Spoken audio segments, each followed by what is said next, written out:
કારણ કે બની શકે કે કોમલને જોઈને એ લોકો છેલ્લી ઘડીએ કોમલને ડરાવી ધમકાવીને ચૂપ કરી દે, અથવા તો કોમલના કાન ભરીને આપણી વિરુદ્ધ ધમકાવે અથવા તો ભરમાવે. અને કોમલની આડમાં કદાચ એ લોકો આપણને પણ મજબૂર કરી શકે. એટલે સૌથી પહેલા મેં કોમલની સલામતીની વ્યવસ્થા કરી. પણ સપોઝ કોમલ ત્યાંથી મિહિર પાસે ચાલી ગઈ તો?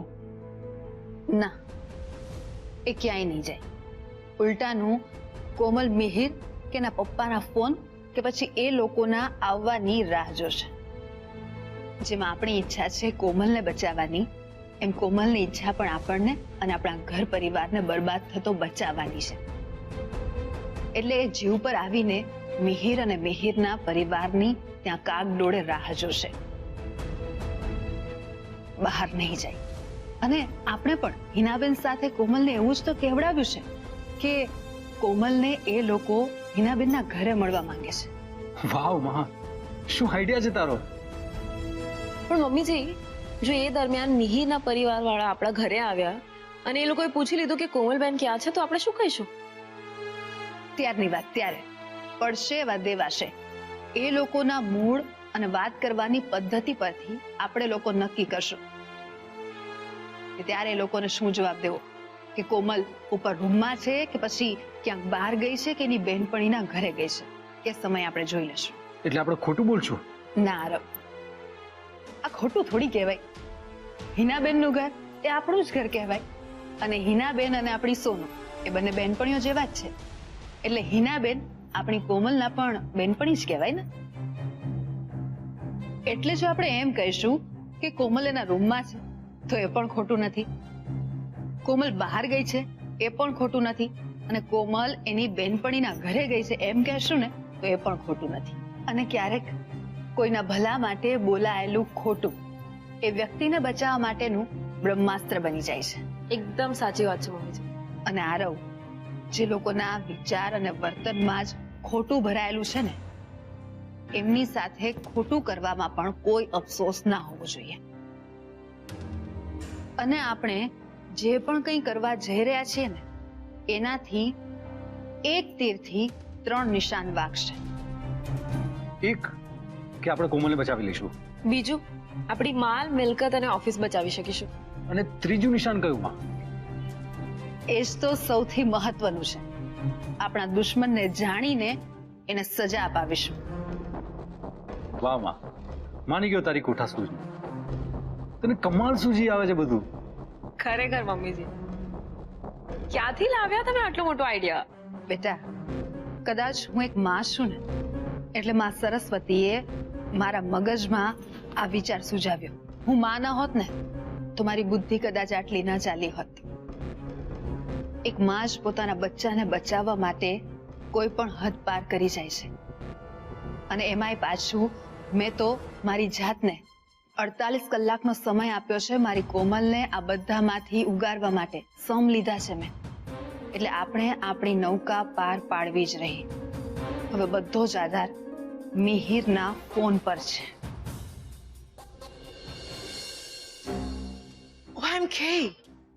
હું તો મિહિરને ફોન કરવાનું ભૂલી જ ગઈ. જો એકવાર ઘરમાં ગઈ તો વાત નહીં થાય. એટલે પહેલા મને મિહિરને ફોન કરી લેવા દે.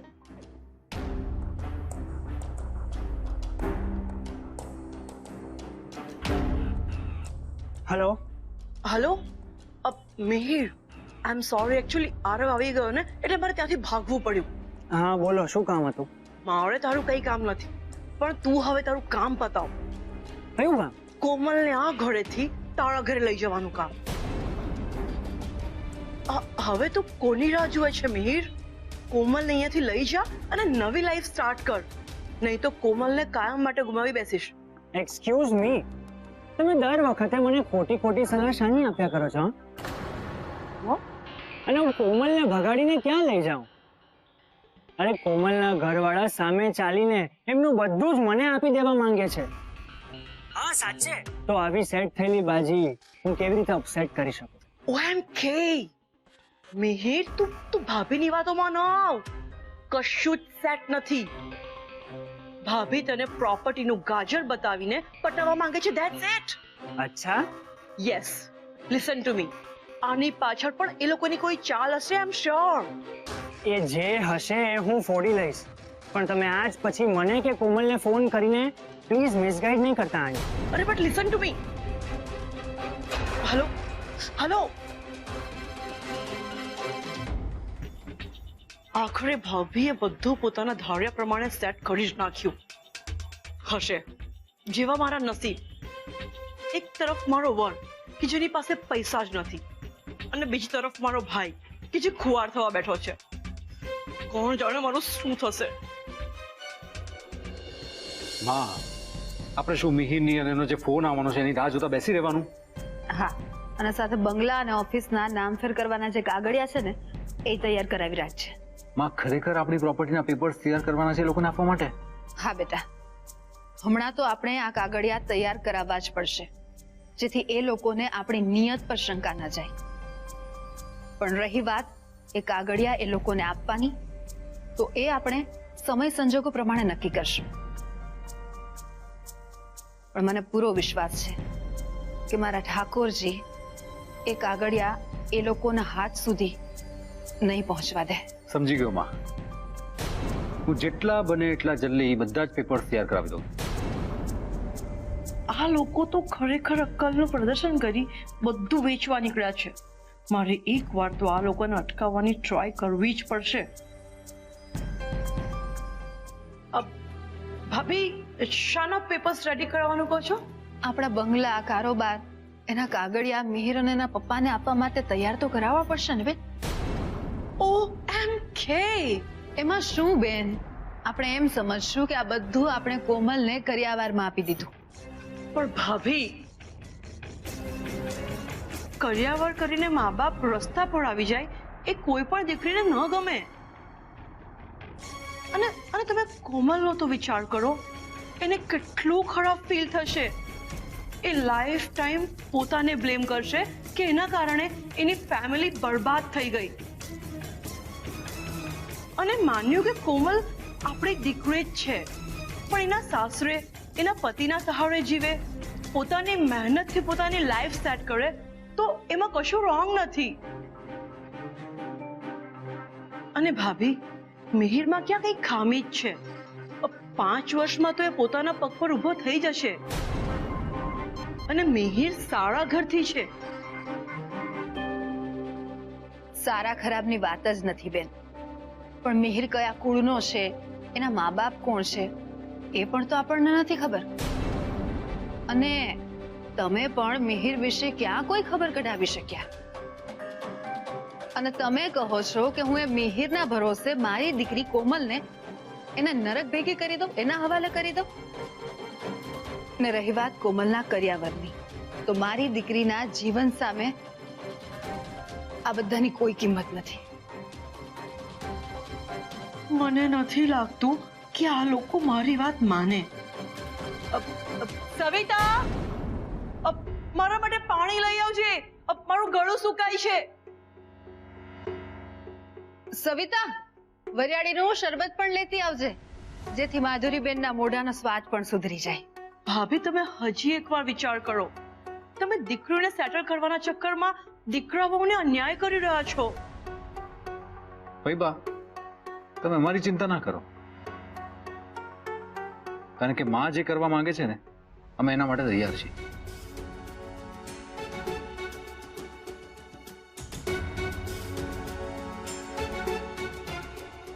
સવિતા, કોમલ ક્યાં છે? ક્યાંય દેખાતી નથી. ક્યાંક બહાર ગઈ છે? માધુરીબેન, કોમલબેન તો એમની રૂમમાં હોતેલા છે.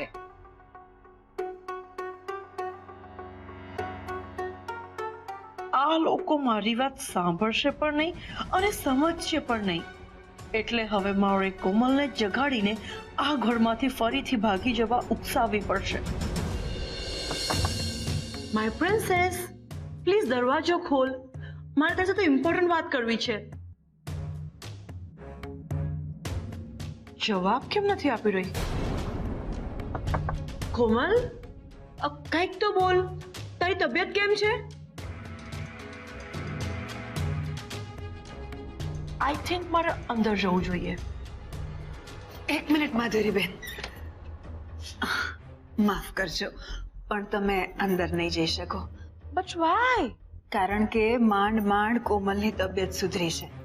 માંડ થોડું એને ખાધું છે અને માંડ અત્યારે શાંતિથી સૂતી છે. યા પણ એ તો સારી વાત છે ને. એટલે જ તો હું નથી ઈચ્છતી કે ફરી પાછી કોઈની સાથે વાત કરે, બધી વાતો એને પાછી યાદ આવે અને એ દુખી થાય. યુ મીન ટુ સે કે હું કોમલને દુખી કરીશ? હું એવું કંઈ બોલી જ નથી બેન. હું ફક્ત એટલું જ કહી રહી છું, અત્યારે કોમલને આરામ કરવા દો અને તમે પણ શાંતિથી સૂઈ જાઓ. તમે પણ આરામ કરો. ઓકે, હું કાલે વાત કરી લઈશ.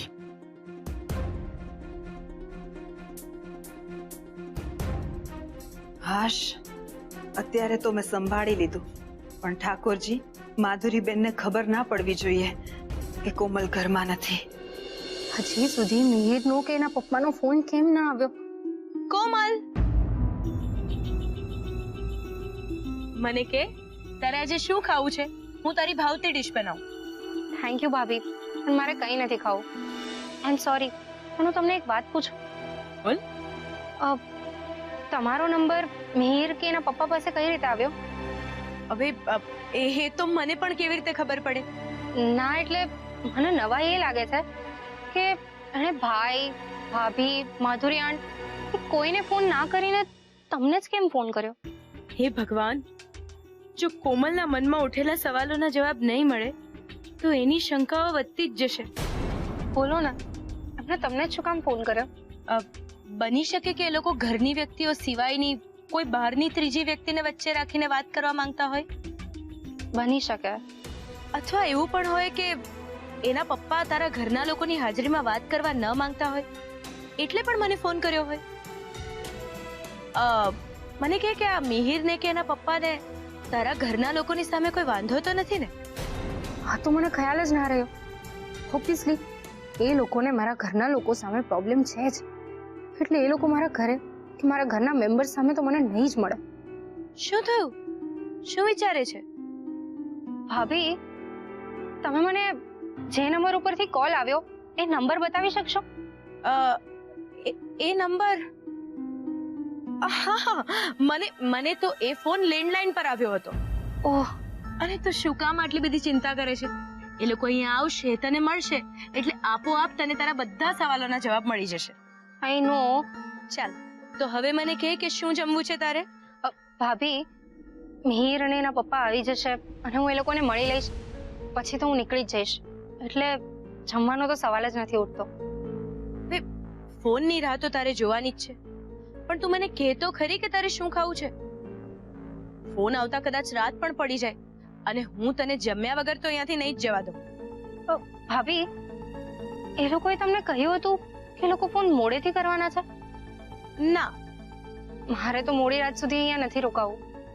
ફોન આવે એટલે હું નીકળી જઈશ. કોમલ, હું તને કઈ રીતે સમજાવું કે કોઈનો ફોન આવવાનો જ નથી, કારણ કે મને મિહિરનો કે એના પપ્પાનો ફોન આવ્યો જ નથી. શું થયું? શું વિચારો છો? કઈ નહીં. બહુ સાચું કહું તો મિહિરના પપ્પા એમ બોલ્યા હતા કે એ કોલ કરશે, પણ એ ક્યારે કરશે એવું મને કઈ નહોતું કહ્યું, એટલે બની શકે કે એમનો ફોન કાલે પણ આવે. આજની રાત અહીંયા રોકાવું પડશે? હા, કારણ કે એમણે ખાસ કહ્યું છે કે જ્યાં સુધી મારો ફોન ના આવે ત્યાં સુધી કોમલને જવા નહીં દેતા. મીર, પ્લીઝ કોલ કર. હવે મને બહુ જ અકળામણ થાય છે. હવે મારે કોઈ પણ રીતે આપણા ચેપ્ટર ઉપર ફૂલ સ્ટોપ મૂકવું છે.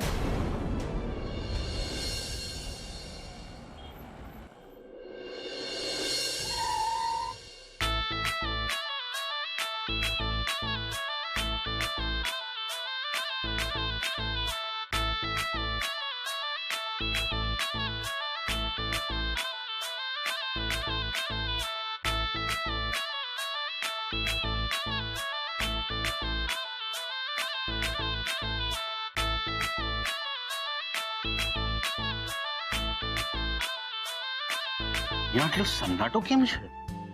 આપણા સ્વાગત માટે કોઈ જ નથી. ખોટા એડ્રેસ પર તો નથી આવી ગયા ને? અરે ના ના મમ્મી, એડ્રેસ સાચું જ છે. હવે આ જ છે. અંદર જઈને જોઈ લે. ચલો. Hello, is anybody there? અરે કોઈ છે ઘરમાં? દેખાતું ક્યાં ગયા બધા? અહીંયા પણ કોઈ નથી. કમાલ છે. એક મિનિટ. આઈડિયા. શું?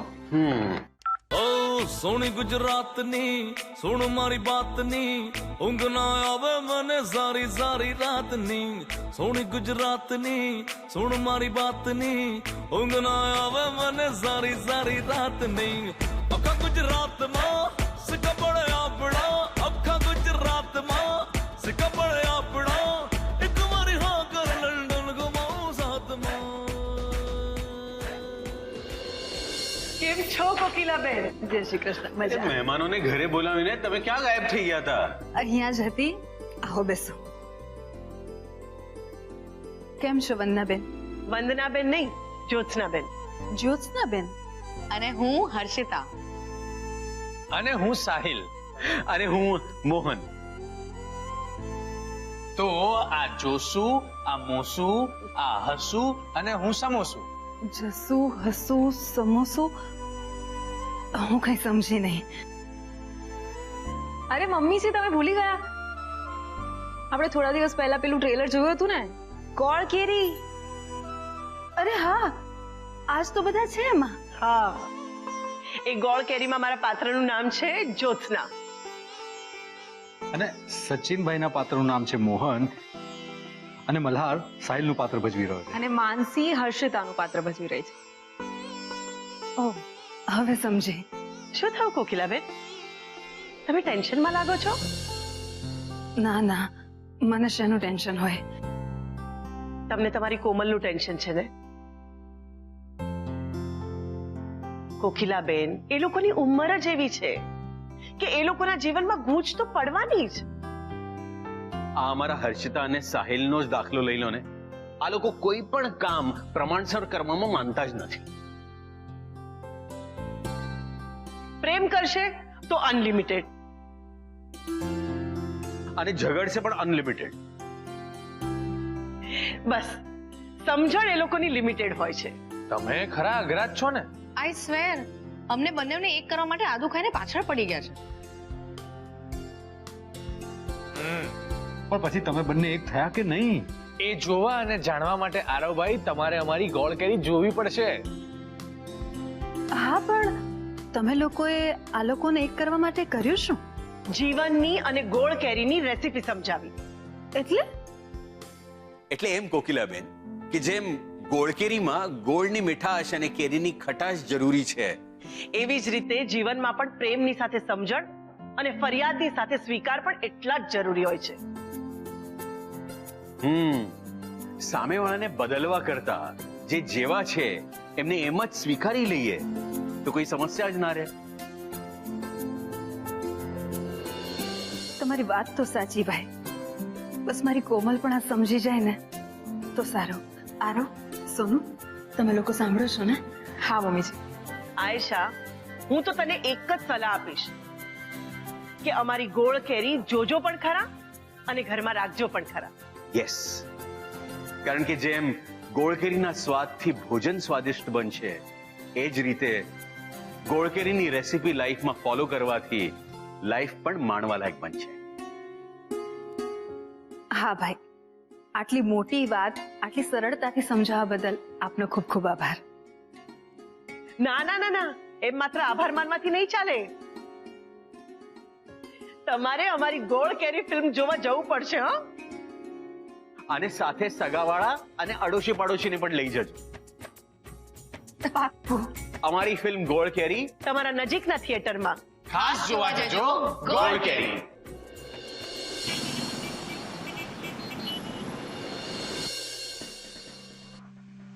અરે હું શું કહું છું?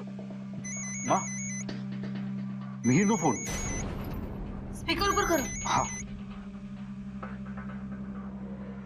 હા, બોલ મિહિર. મેં ડેડને તમે ઓફર કરેલી ડીલ વિશે વાત કરી. એ તમને મળવા માટે તૈયાર છે, પણ શું? પણ એમની એક શરત છે. કેવી શરત?